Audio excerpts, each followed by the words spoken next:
How are you doing today, Thomas? I'm doing great, Al. How are you? Fantastic. I'm anxious to find out how this movie changed you because, I mean, everything about this movie with the UFOs, the space, the universe. I mean, this is, I'm from Montana and I live in Carolina. I love looking up in the sky. Nice. Well, first off, I got to give a shout out to my sister Rita, who lives in Charlotte. Yes. Yeah, she's in international currency. I think buying and selling international currency.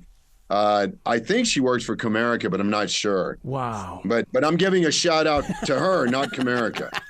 So no, and I live in wide open spaces, Texas, and like yourself, I am fascinated by the constellations. Mm-hmm.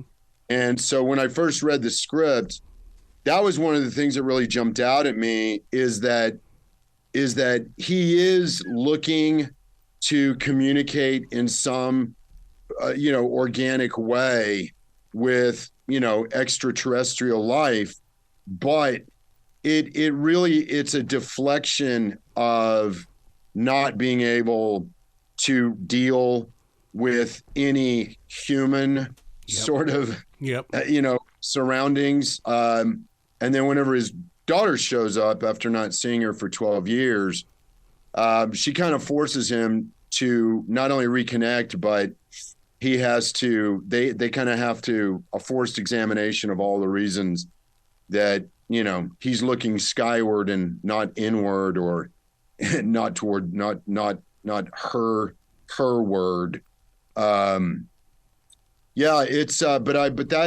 That was very fascinating. And we actually, one night we were shooting on this mountaintop and everybody noticed way, way, way, way in the distance up in the sky, we saw something moving. Uh-oh. As it turned out, it was Starlink, but really? A lot of people didn't know about it. This was 2 years ago. And I don't even know if it's operational now. Wow. But we saw that Starlink, that little caterpillar of satellites. Yeah.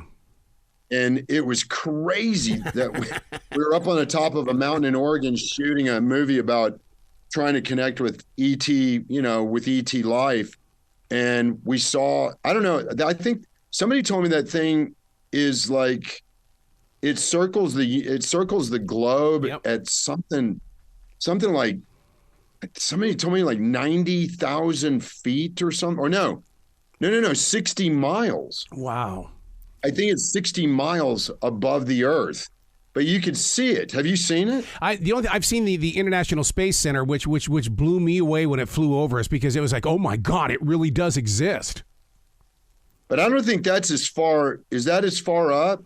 I don't think so, because it looked like it was just a very high plane is what it did.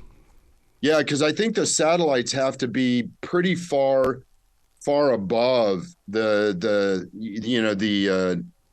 international, the ISS. I think it has to. They have to whatever their rotation or their whatever you call it has to be much farther away than the space station. But the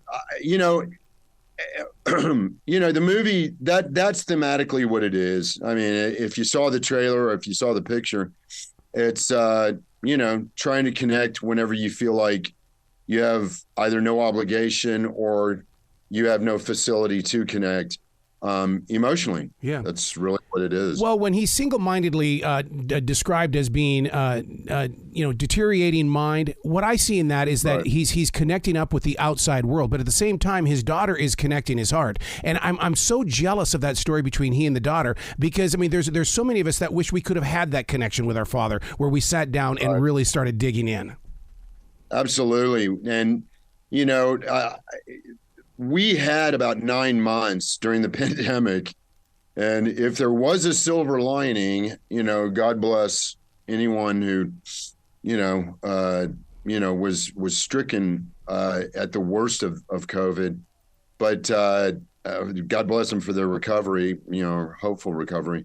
But if there was any kind of a benefit to the lockdown, it was that Dianna in New York, Alex in Los Angeles, and myself in rural Texas, we really had almost unlimited access to one another. Wow. And would really try to get on at least once every 2 weeks, but sometimes once a week, and sometimes, especially with Alex, more than once a week, just get on and just start talking about relationships.